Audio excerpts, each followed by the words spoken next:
in Azam City. You're watching One TV News Channel. One TV News Channel. Serving you with information, news, sports, and public affairs. One TV News Channel.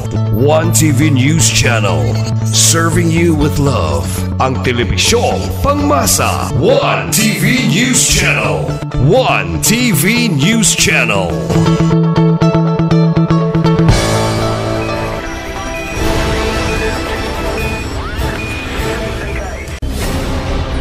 One TV special report. Once again, good morning. May I request the secretary for our roll call? Honorable Neri, Present. Honorable Pintisipris, Honorable Lin, Honorable Ko, Honorable Romero Desikan, Present. Honorable Sriso Jr., Present. Honorable Lau, Honorable Sakin Jr., Honorable Tapayan, Honorable Salvador, Honorable Waminal Jr., Honorable Moralion, Honorable Duhay Lungsod. We have 13 members present, including the Honorable Presiding Officer. Having 13 members present, the Chair declares a quorum. Once again, good morning. May I request the Honorable Majority Floor Leader for the order of business. Thank you, Honorable Chair. Good morning. Good morning, everybody. There are no guests or visitors availing of People's Hour, Honorable Chair. So we have to proceed to item number 5, approval of agenda for the day. But I would like to request the kind indulgence and forbearance of my colleagues because I cannot help but would like to express this in the start of our session. I cannot afford to express this during the closing of our regular session, Honorable Chair. I would like to congratulate our presiding officer for a very rare milestone and fate of her family for having had the 50 years of wonderful experience in marriage. And our presiding officer is celebrating her golden anniversary yesterday with a mass and celebration at the RBC Hall. So we would like to express our warm congratulations to our presiding officer, Honorable Vice Mayor Sipisa Bibineri, Honorable Chair.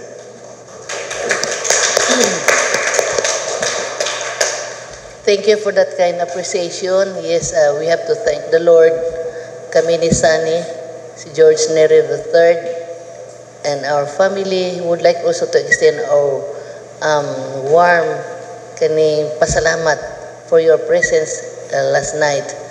You have been a part of our 50th celebration, and salamat kayo because your presence is well appreciated. Nalipay kayo mi sa inyong presensya nga ako mga sakop sa Sangguniang Panglungsod was there to celebrate with our 50th year of married life. That's kaning ang great grace from the Lord. Salamat kayo, and we will be continued with His bountiful blessings not only to our family but to you all of kamutanan yung may extended family. Salamat kayo. Thank you. Thank you, Honorable Chair. And on that happy and memorable tone, we proceed to item number 5, approval of the agenda for the day. There are 6 written proposed legislation, Honorable Chair, but the number 2 proposed legislation is already included in our order of business in our agenda for today's regular session, Honorable Chair.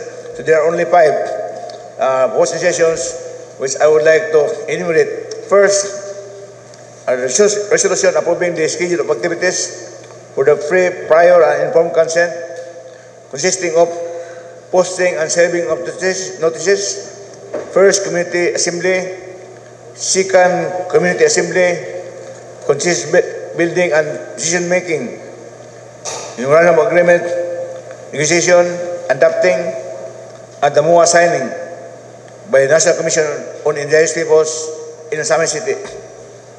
The second, which the third request is the written request of the Barangay Council of Barangay Gango, Samar City, requesting for the approval of their supplemental budget number 1 for the year 2024, Honorable Chair, in the amount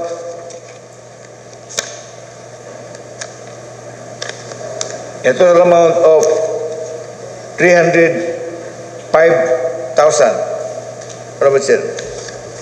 The third written request is for the enactment of a resolution authorizing the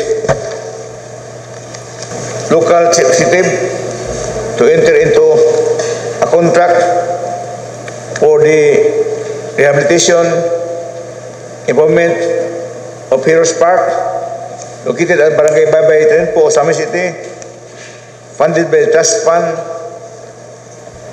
financial assistance from the provincial government of Samar Occidental for the construction, improvement, repair, and rehabilitation of city parks, including but not limited to the scenes of Samar Wellness Park, and the construction and renovation improvement of Government Parks Plaza, amendments program of the Office of City Mayor under Section 3 of Appropriation Ordinance number 2-2024, enacting the 2024 supplemental budget number 1 and perform all acts for the implementation of the project.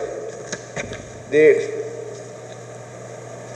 fourth written request for session is for us to pass a resolution authorizing the local executive to enter into a contract for the rehabilitation improvement of City Pound located at Barangay Quinoma Norte of Samar City, funded by the construction, renovation, improvement of government-owned buildings program of 20% development fund of 2024 under 3.1.w of Official Ordinance number 1-2024 construction and renovation improvement of government-owned building program of the Office City Mayor under Section 3 of the Official Ordinance number 2-2024 enacting the 2024 supplemental budget number 1 and construction, repair, improvement of AGO buildings, other structures program of the Office of City Mayor under Section 3 of Official Ordinance number 8-2023 enacting 2023 supplemental budget number 5 General Fund, and to perform any and all acts necessary for the implementation of the project. The fifth, for the last but not the least, written request for session is for us to pass a resolution authorizing the local executive to enter into contract for the completion of multipurpose building located at Barangay Guada of Samar City, funded by the construction, renovation, and improvement of government-owned buildings program of the Office of City Mayor under Section 3 of the Appropriation Ordinance number 2-2024, enacting the 2024 supplemental budget number 1 and perform all acts for the implementation of the project.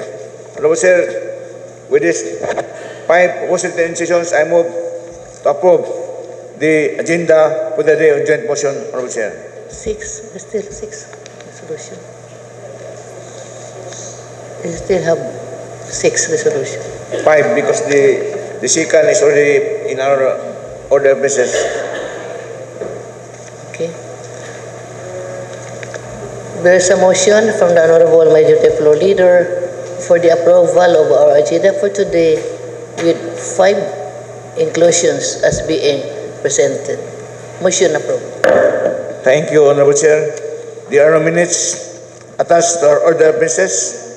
In this regular session, we proceed to item number 7, letter C, petitions or requests for first reading. Number 1, 2024 supplemental budget number 1 of Barangay Malingkol in the amount of 50,000 duly endorsed by City Budget Officer for approval. I now yield to Chairman of the Committee on Barangay Affairs, Honorable John Carlo Moralion, to introduce and recommend action on this item. Honorable Chair. The Honorable John Moralion is now recognized by the Chair for the appropriate motion. Thank you, Majority Floor. Thank you, Madam Chair. I would like to pass the 2024 supplemental budget number 1 of Barangay Maningkol in the amount of 50,000.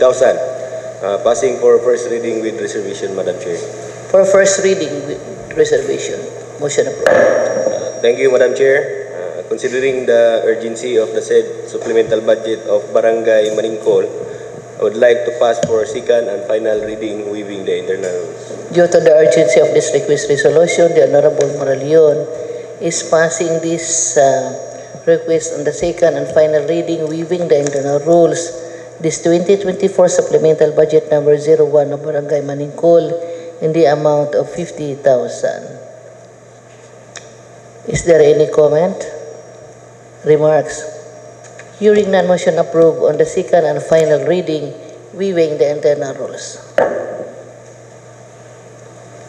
Thank you, Honorable Chair.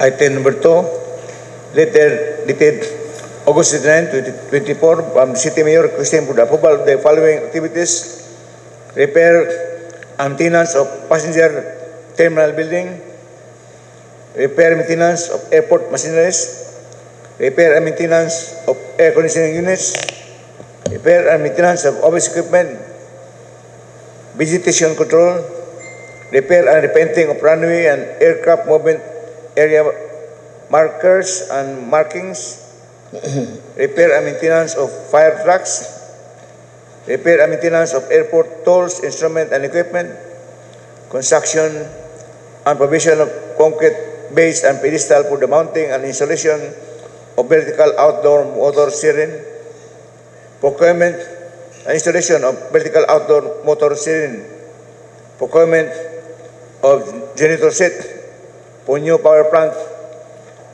all of this by the Civil Aviation Authority by Province or CAAP in Osamis City Labo Airport. Honorable Sir, I yield to the Chairman of the Committee on Public Works and Infrastructure, Honorable Salo Salvador, to introduce and recommend action on this number 2 item, Honorable Chair. The Honorable Saulo Salvador is now recognized with the Chair for the appropriate motion. Thank you, Mr. Majority Floor Leader. Thank you, Madam Chair. I move to pass a resolution approving the repair and maintenance of passenger terminal building, repair and maintenance of airport machineries, repair and maintenance of various air conditioning units, repair and maintenance of office equipment, vegetation control, repair and repainting of runway and aircraft movement area markers and markings, repair and maintenance of fire truck, repair and maintenance of airport tools, instrument and equipment, construction provision of concrete base and pedestal for the mounting and installation of vertical outdoor motor siren, procurement and installation of vertical outdoor motor siren, and the procurement and installation of generator set for the new power plant by the Civil Aviation Authority of the Philippines, CAAP, in Osamis City Labo Airport. On first reading, Madam Chair, with reservation. For first reading, reservations. Motion approved. Madam Chair, due to the interest of the public service and the urgency of this project to be implemented, I move to pass this resolution on second and final reading, waiving the internal rules. Move with the Honorable Saulo Salvador for the approval of this request for repairs and maintenance as being manifested to be approved on the second and final reading, waiving the internal rules. Any comment? Remarks? Hearing none. Motion approved on the second and final reading, waiving the internal rules. Thank you, Honorable Chair. Number 3 of letter C of item number 7, letter dated August 29, 2020, City Mayor requesting for authority to enter into and sign on behalf of Isimlao Memorial City General Hospital the Memorandum of Agreement with the Department of Social Welfare and Development, Field Office 10, for the implementation of medical and financial assistance program of the DSWD. And I yield to Chairman of the Committee on Public Health and Sanitation, Honorable Catherine Lim, Honorable Chair, to introduce and recommend action on this item, Honorable Chair. The Honorable Catherine Lim is now recognized by the Chair for the appropriate motion. Thank you, Madam Chair.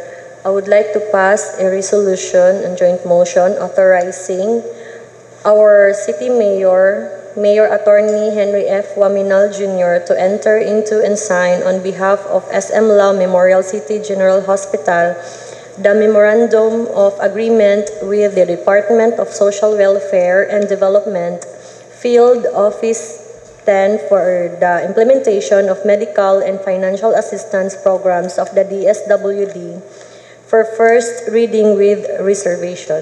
For first reading with reservations, motion approved.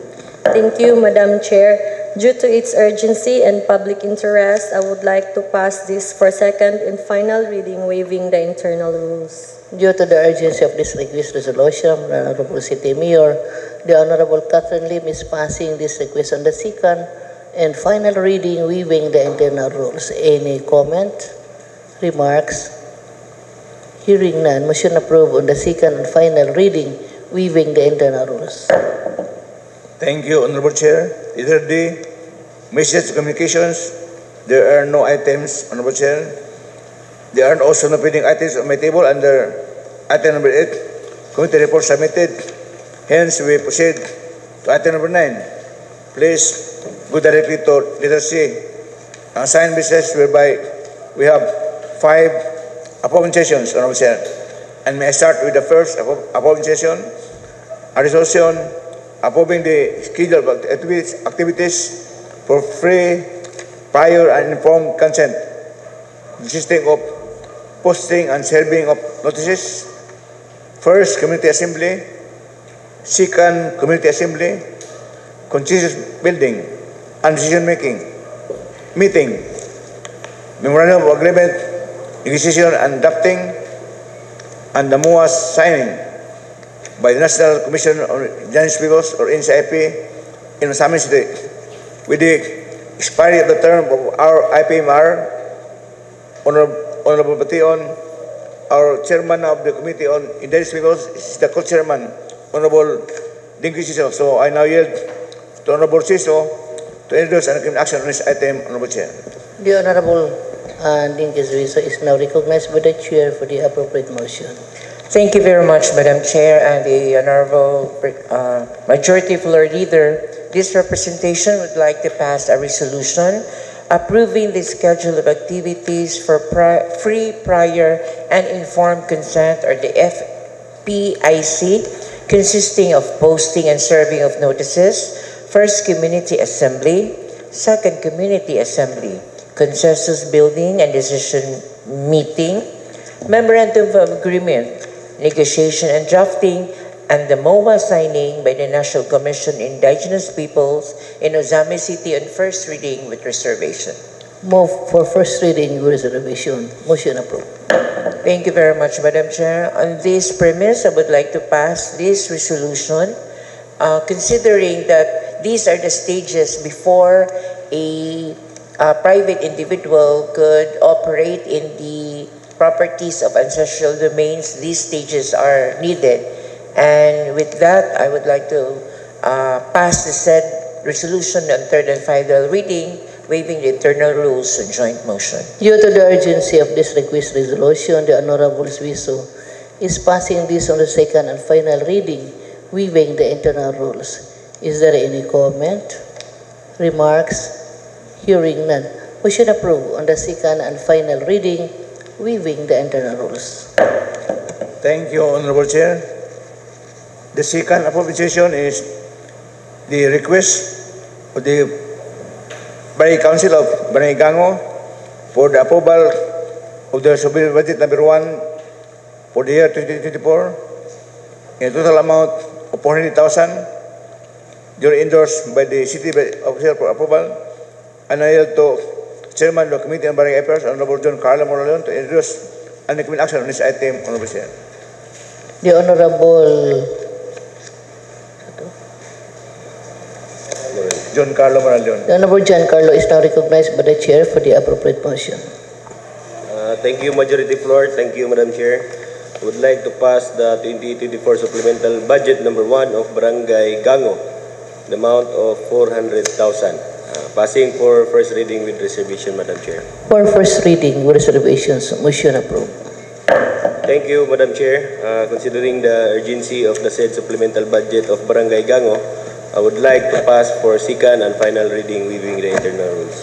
Due to the urgency of this request resolution on supplemental budget number 01-2024 of Barangay Gango, the Honorable John Moralion is passing this on second and final reading, waiving the internal rules. Is there any comment? Remarks? Hearing none. Motion approved on the second and final reading, waiving the internal rules. Thank you, Honorable Chair. Appropriations number 3, number 4, and number 5 are all constructions of public works and belong to the Committee on Public Works and Infrastructure of Honorable Saro Salvador. And may I read the appropriations, Honorable Chair. Number 3, a resolution authorizing the local executive to enter into a contract for the rehabilitation improvement of Heroes Park, located at Barangay Babaytarenpo, Osamis City, funded by the Trust Fund, financial assistance from the provincial government of Osamis Occidental for the construction, improvement, repair, and rehabilitation of city parks, including but not limited to the Ascension Osamis Wellness Park, and the construction and renovation and improvement of Government Parks Plaza and Monuments Program of the Office of the City Mayor under Section 3 of Appropriation Ordinance number 2-2024, enacting the 2024 supplemental budget number 1 and perform all acts for the implementation project. And number 4 appropriation, Honorable Chair, is for a resolution authorizing the local executive to enter into a contract for the rehabilitation improvement of City Found, located at Barangay Kinuma Norte, Osamis City, funded by the construction and renovation improvement of government-owned buildings program of 20% development fund of 2024 under section 3.1.w of Appropriation Ordinance number 1-2024, construction, renovation, improvement of government-owned buildings program of the Office of City Mayor under section 3 of Appropriation Ordinance number 2-2024, enacting the 2024 supplemental budget number 1 and construction, repair, improvement of LGU buildings and other structures program of the Office of City Mayor under section 3 of Appropriation Ordinance number 8-2023, enacting 2023 supplemental budget number 5, General Fund, to perform any acts necessary for the implementation of the project. And last but not the least, in session number 5, Honorable Chair, is a resolution authorizing the local executive to enter into a contract for the completion of multi-house building, DSO building located at Barangay Aguada, Osamis City, funded by the construction, renovation, improvement of government-owned buildings program of the Office of City Mayor under Section 3 of Appropriation Ordinance number 2-2024, including the enacting the 2024 supplemental budget number 1 and to perform all acts for the implementation of the project. District appropriation, Honorable Chair, I now yield to the Chairman of the Committee on Public Works and Infrastructure, Honorable Saro Salvador, to introduce and recommend action omnibuously on these 3 items, Honorable Chair. The Honorable Saulo Salvador is now recognized by the Chair for the appropriate motion. Thank you, Mr. Majority Floor Leader. Thank you, Madam Chair. I move to pass these 3 resolutions omnibuously. First resolution, a resolution authorizing the local chief executive to enter a contract for the rehabilitation, improvement of Heroes Park located at Barangay Baybay Trayonpo, Osamis City, funded by the Trust Fund, financial assistance from the provincial government of Misamis Occidental for the construction, improvement, repair, and rehabilitation of city parks, including but not limited to the Ascenso Osamis Wellness Park, and the construction, renovation, improvement of government parks, plaza, and monuments program of the Office of the City Mayor under Section 3 of Appropriation Ordinance number 2-2024, enacting the 2024 Supplemental Budget number 1 and perform all acts for the implementation of this project. Second resolution, authorizing the local chief executive to enter a contract for the rehabilitation, improvement of City Found located at Barangay Kinuma Norte, Osamis City, funded by the construction, renovation, improvement of government-owned LGU-owned buildings program of the 20% Development Fund of 2024 under Section 3.1 of Appropriation Ordinance Number 1 of 2024.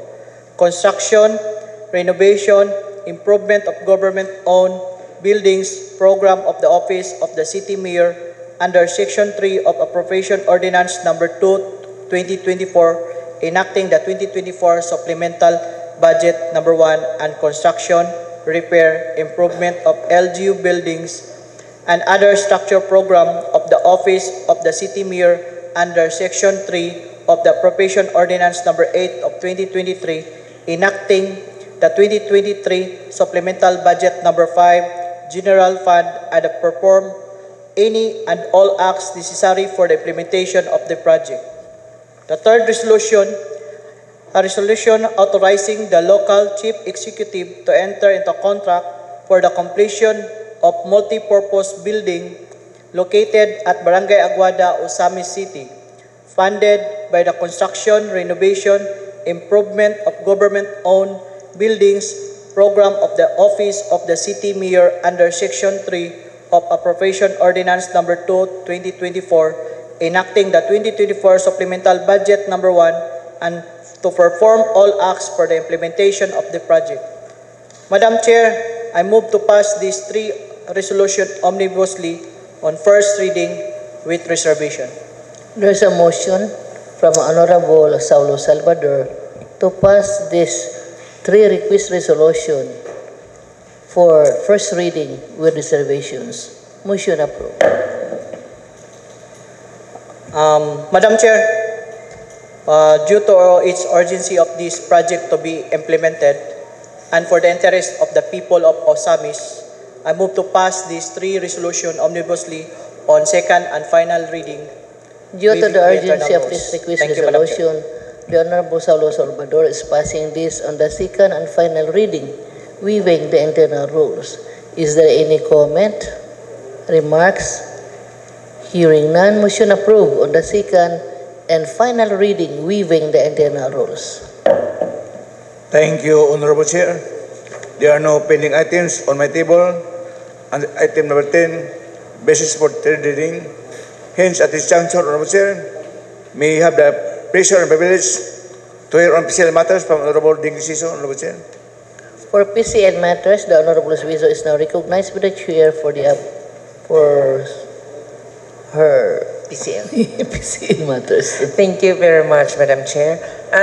For PCL matters, for the upcoming PCL Congress this coming September 12 and 13 at Aya Hotel, we are required to submit or deposit the 5,000 registration fee at the PCL provincial LBP account.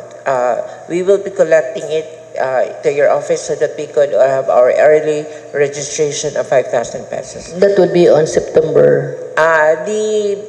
The PCL Congress will be September 12 and 13, but we will be having our payment today, starting today, Madam Chair, by depositing our payment fee at the LBP account of PCL province. Thank you.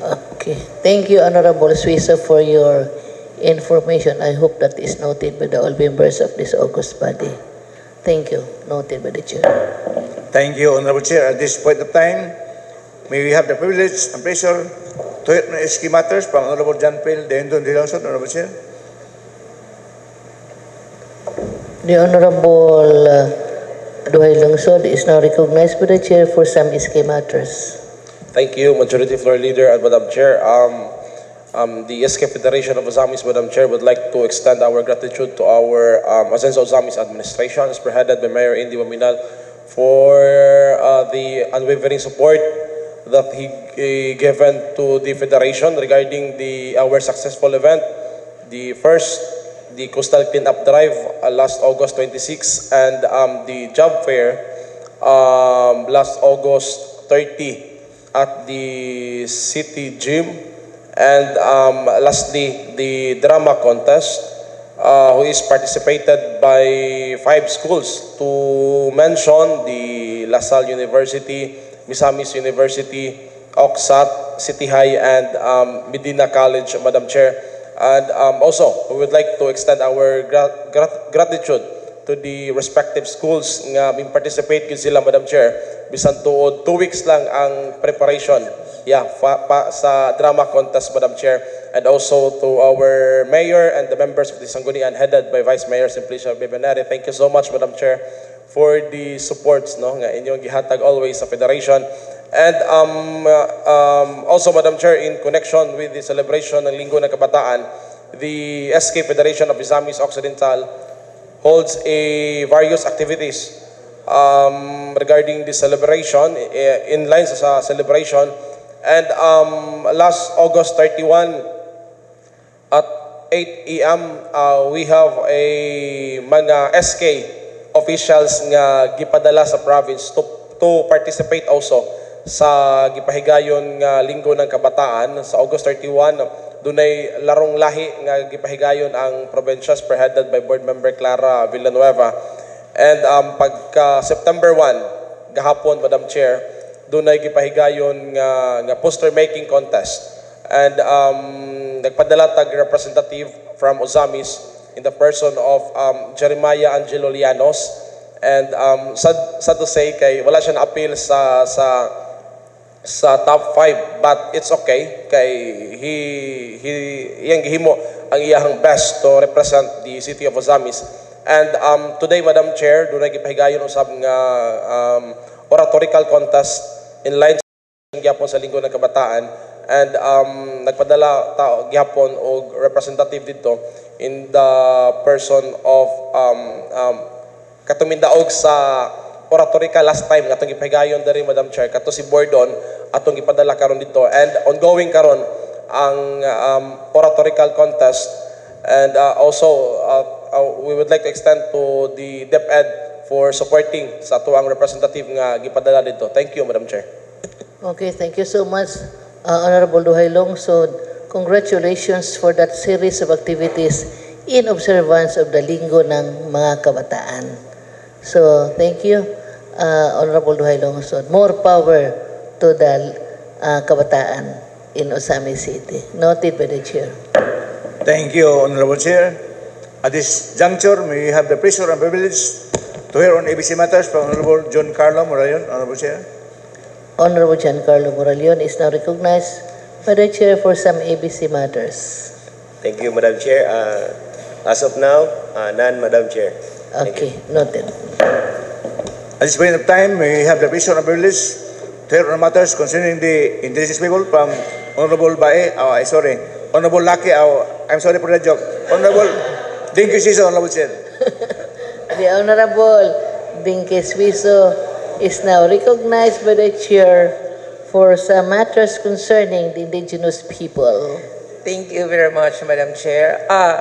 Since we already had the resolution on the FPIC, or the Free Prior Informed Consent, which is specifically requested by Press Cocina in Montos, Timson, Abordo, Madam Chair, we will directly proceed to the first stage, which is the assembly. The posting of the notices for the first General Assembly of the particular application of Press Cocina, and we will going to conduct it along the 5 tribes of the Subanan, including the 5 barangays, Gimad, Trigos, Gingona, Stimson, Abordo, and portion of Gala. And they were going to convene as soon as the posting of the notices will be published, or will be informed to the entire tribe for the upcoming First General Assembly. The purpose of the First General Assembly, Madam Chair, is to brief the Subanan tribe regarding the application of a private individual who will be renting the properties involved in the ancestral domain of our Subanan tribe. And I will be updating to this August body regarding the First General Assembly's updates and activities. Thank you very much, Madam. May I request, when will be is the schedule? Yes, since we already approved today the free prior consent because this is what they're waiting. We will going to consult first with the NCIP on their availability, but the mayor requested that it should be sooner because it's a 15-stage series, so it will going to take until the next year, February, to finish all the stages before a resolution of consent or no consent will be assigned by the tribes as well as the LGU, Madam Chair. Thank you very much. Thank you, Honorable Bae. Noted, Madam Chair. Thank you, Honorable Chair. Also, Honorable Chair, enjoy justice to the IPMR in these peoples because up to now, they have no selection yet who will be the IPMR to represent them in our August body, Honorable Chair. I called up the NCIP Provincial Office, Madam Emily Silva, told her to requesting her to facilitate in collaboration with the chieftain, Honorable Bation, to conduct this selection process, Honorable Chair, so that we could have a new IPMR. It's mandatory under the law. So, perhaps the chieftain and with the assistance of the NCIP would write a letter to the city mayor to conduct, for approval of the conduct the selection process, Honorable Chair, because I inquired from the mayor, there was no request from either the NCIP or Honorable Bation to conduct the regular procedure in the selection of their IPMR with the City Council, Honorable Chair.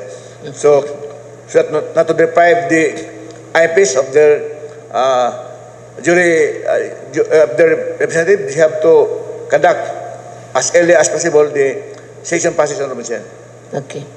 Thank you, and before I proceed to the last item, I yield to my honorable colleagues for any announcement or any valuable and relevant information that we wish to bring before this August body, Honorable Chair. I yield now to my colleagues, Honorable Chair. Is there any other